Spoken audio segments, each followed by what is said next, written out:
Hello everyone and welcome back to yet another video. In this video we will discuss that how to keep your cover photo private on Facebook account.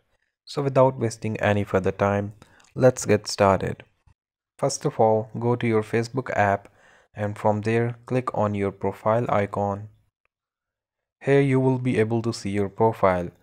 Now you will also be able to see my cover photo. If I click on that, you will see some options to view cover photo or more other options.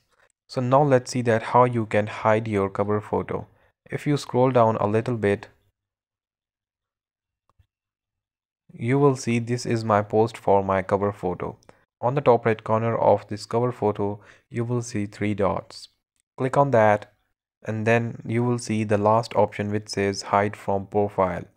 Click on this option and then click confirm.